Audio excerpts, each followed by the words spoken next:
नमस्कार मंडळी, प्रिझम एज्युलिंक या आमच्या चॅनलवर तुम्हा सर्वांचं स्वागत आहे. तर आजच्या एपिसोडमध्ये आपण भेटणार आहोत अंकिता पवारला. अंकिताचं शिक्षण जळगाव जिल्ह्यातल्या पारोळा तालुक्यातून झालं आणि ती आज एका कंपनीमध्ये लीड डेटा सायंटिस्टचं काम करते. चला तर मग भेटूया अंकिताला. माझं नाव अंकिता पवार जोशी. माझं शिक्षण ऍक्च्युली जळगाव जिल्ह्यातल्या पारोळा शहरामधून झालं आहे. 11वी-12वी मग मी कोट्याला करून then I went to engineering college through the JEE. मग आता जेई थ्रू माझा VIT इंजिनिअरिंग कॉलेज म्हणून आहे पुण्यामध्ये, तिथे नंबर लागला इलेक्ट्रॉनिक्स ब्रांचला. मग मी जॉब करता करता बीट्स पिलानीचा MTech एक म्हणून कोर्स आहे जो आपण वर्किंग प्रोफेशनलसाठीचे जो विकेंड्सला क्लासेस असतात, सो मी तो केला. 2 वर्षाचं माझं MTech होतं आणि त्यानंतर मग मी त्याच कंपनीत माझी फील्ड स्विच केली. सो मी आज लीड डेटा सायंटिस्ट म्हणून काम करते.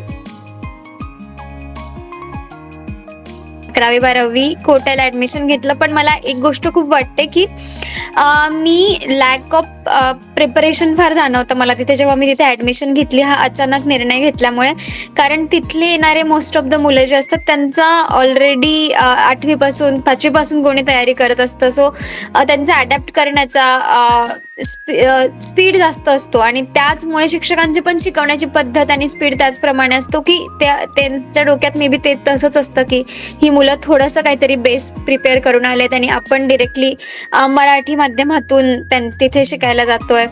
सो मला असं वाटतं की आपण ज्यावेळेस ह्या गोष्टी निवडतोय तर नॉट ओनली की बेस्ट कुठलं आहे आजकाल ओव्हरऑल, पण आपल्यासाठी बेस्ट काय आहे हे बघणं फार गरजेचं असतं की आपण कुठे आहेत आज आणि आपण बाकीचे लोक आपल्या बरोबर असणारी कशी आहेत आणि मग ते कसं होणार आहे. सो म्हणजे ओव्हरऑल एक्सपिरियन्स माझा चांगला होता, पण थोडंसं मला वाटलं की मी बेटर करू शकले असते जर ह्या गोष्टी मी विचारात घेतल्या असत्या आणि त्या दृष्टीने मी क्लासेस निवडले असते तर. सो डेटा सायन्स म्हणजे ऍक्च्युली जसं त्या डेटा आणि सायन्स. सो डेटा म्हणजे आपल्या आजूबाजूची जी माहिती आहे किंवा त्या क्षेत्राची जी माहिती आहे ती गोळा करून त्याच्यातून आपण काहीतरी उपयुक्त निष्कर्ष काढतो किंवा भविष्याचा अंदाज लावतो. सो या 2 गोष्टी बेसिकली त्याच्यावर काम करून काहीतरी निष्कर्ष काढणे. आता सायन्स का, तर कारण आपण ते शास्त्रशुद्ध पद्धतीने काढतो, म्हणजे ते काढताना आपण त्याच्यामध्ये गणिताचा वापर करतो, म्हणजे जसे की स्टॅटिस्टिक्स, प्रोबॅबिलिटी ह्या गोष्टींचा वापर करतो, म्हणून सायन्स. सो डेटा सायन्स म्हणजे जी काही माहिती उपलब्ध आहे तिच्यावर काम करून उपयुक्त निष्कर्ष काढायचा किंवा भविष्याचा अंदाज लावायचा, प्रेडिक्शन्स करायचे.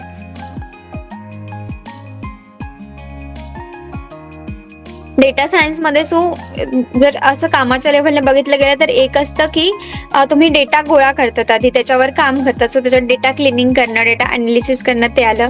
त्याच्यानंतर त्या डेटामधून ट्रेंड्स काढणं, पॅटर्न शोधणं, जो डेटा एक्झिस्टिंग आहे त्याच्यातून पॅटर्न शोधणं, तो कशा प्रकारे व्हेरी होतोय ते बघणं. सो ते आलं. नंतर तिसरं काम आलं की आता ह्या डेटा आणि ह्या ट्रेंड्सचा वापर करून भविष्यात काय होणार आहे याचं प्रेडिक्शन करणं. आणि मग नंतर चौथं आलं की आता हे सगळं वापरून बिझनेसला कुठला डिसिजन आपण घेऊ शकतो का, किंवा कुठले, नॉट ओनली बिझनेस पण कुठलाही योग्य डिसिजन घेणं ऍट द एंड, ह्या सगळ्या गोष्टींचा वापर करून. सो ह्या 4 स्टेप्स मेन डेटा सायन्स मध्ये आहेत.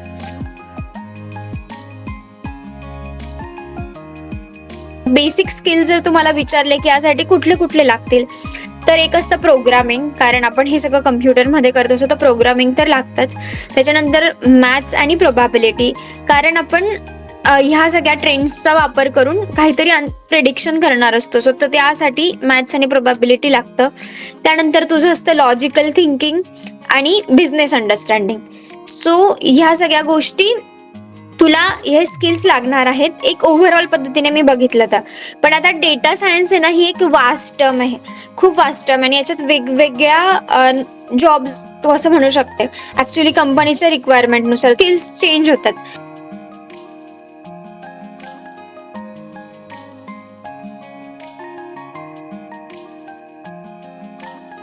सो आता मी जेव्हा म्हणते की मॅथ्स आणि प्रोबॅबिलिटी, स्टॅटिस्टिक्स ह्या सगळ्या गोष्टी इम्पॉर्टंट आहेत, पण त्या कधी जेव्हा तुम्ही प्रॉपर प्रेडिक्शन्स करणार आहेत, प्रॉपर मॉडेलिंग करणार आहेत तेव्हा.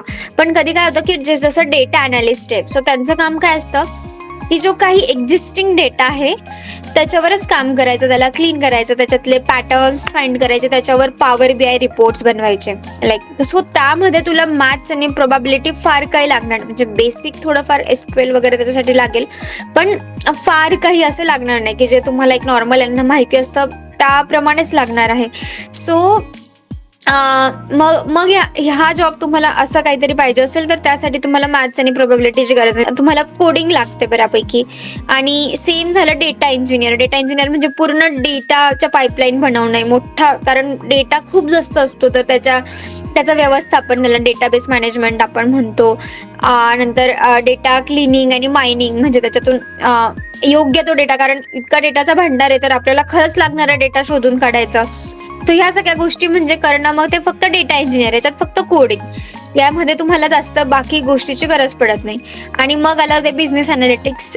त्याच्यामध्ये तुम्ही ऑलरेडी तुम्हाला कोणीतरी ट्रेंड्स वगैरे काढून दिलेले असतात, त्याच्यामुळे तुम्हाला लॉजिकल थिंकिंग यूज करून तुमचे बिझनेस डिसिजन्स घ्यायचे असतात किंवा अनालिटिक्सला हेल्प करायचे असते की तुला कशा प्रकारचं काय पाहिजे. So that is analytics consultant असं. सो इथे पण तुम्हाला कोडिंग कमी लागते, लॉजिकल थिंकिंग जास्त लागते, बिझनेस अंडरस्टँडिंग जास्त लागते, डेटा अंडरस्टँडिंग जास्त लागते, पण याच्यामध्ये तुम्हाला मॅथ्स आणि प्रोबॅबिलिटी लागत नाही. सो मॅथ्स आणि प्रोबॅबिलिटी लागते जेव्हा तुम्ही डेटा सायंटिस्ट, टर्म्स आता चेंज होतात रिक्वायरमेंटनुसार, बट मोस्टली डेटा सायंटिस्ट किंवा ML इंजिनियर किंवा AI इंजिनियर असतात.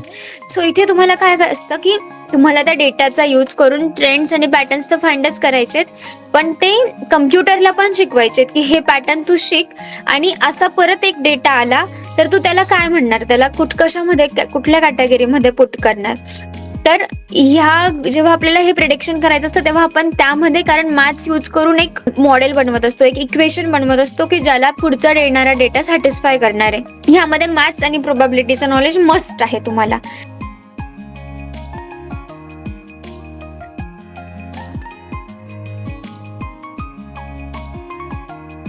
आता तुम्ही कुठल्याही या मी सांगितलेल्या जॉबमध्ये कुठल्याही फील्डमधून जाऊ शकतात, कारण आर्ट्समध्ये पण तुमचं लॉजिकल थिंकिंग आहेच, आणि असं नाहीये की, आणि पण मग फक्त एवढं आहे की जर तुम्हाला डेटा सायंटिस्ट बनायचं असेल आर्ट्स झाल्यावर, तर तुम्हाला मॅथ्स आणि प्रोबॅबिलिटी थोडं अजून शिकावं लागेल. कारण आपल्याला जनरली आपण जेव्हा सायन्स घेतो 11वी-12वीला, तर मॅथ्स आणि प्रोबॅबिलिटी थोडं हायर लेवलचं असतं, तेवढं आर्ट्स या फील्डला नसतं.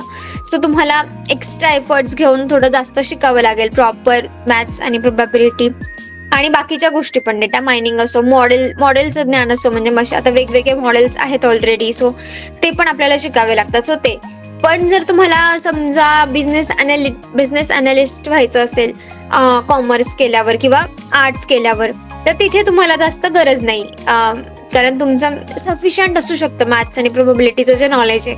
आता हे परत सब्जेक्टिव्ह आहे, काही कॉलेजमध्ये कसं असतं, पण जे मला असं वाटतं की इन जनरल ते सफिशियंट आहे त्याच्यासाठी. सो तेच आहे की वेगवेगळ्या ह्याच्यानुसार थोडंसं हे चेंज होत आहेत रिक्वायरमेंट्स.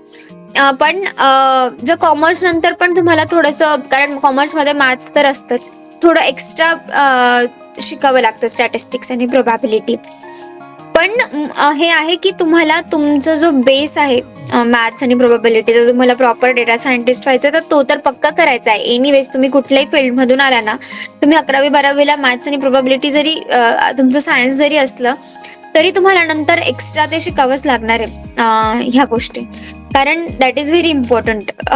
ते स्टॅटिस्टिक्स हे खूपच जास्त इम्पॉर्टंट आहे आणि ते खूप वास्ट आहे त्याच्यामध्ये जे यूज करतात मॉडेलिंगमध्ये.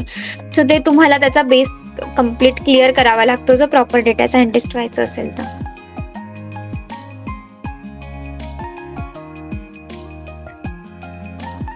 आधी मला हे माहिती नव्हतं आपल्या वेळेस, पण की MSc स्टॅट्स नंतर डेटा सायन्टिस्ट आपण बनू शकतो असं. मी BSc in stats are most ideals असं आपण म्हणू शकतो. दे आर प्रॉपरली, आपण म्हणतो की फंडामेंटल्स त्यांचे फार क्लिअर असतात. Programming is that anyone can learn now days, but त्याचं की तुम्हाला जेव्हा फंडामेंटल्स तुमचे क्लिअर असतील तर तुम्ही जास्त बेटर करू शकता त्याच्यामध्ये.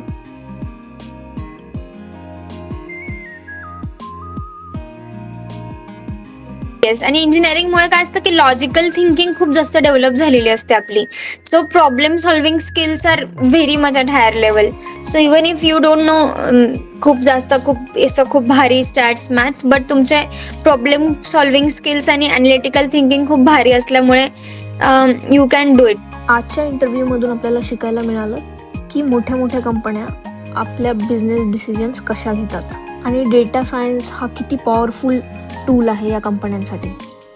हा व्हिडिओ तुम्हाला आवडला असेल तर नक्कीच लाईक करा आणि शेअर करा. असेच व्हिडिओ अजून बघत राहण्यासाठी आमच्या चॅनलला सबस्क्राईब करा. तुम्हाला काही क्वेश्चन्स असतील किंवा भविष्यात कोणत्या प्रकारचे व्हिडिओ तुम्हाला बघायला आवडतील हे आम्हाला कमेंटद्वारे नक्की कळवा.